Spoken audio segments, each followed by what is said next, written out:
16-17 বছর পর ফ্যাসিস্ট সরকারের পতন হলো।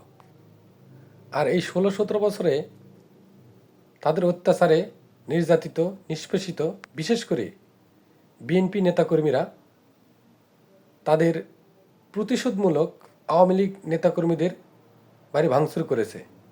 যদিও এটা অন্যায়, তারপরও দেশের জনগণ এটাকে স্বাভাবিকভাবেই মেনে নিয়েছে।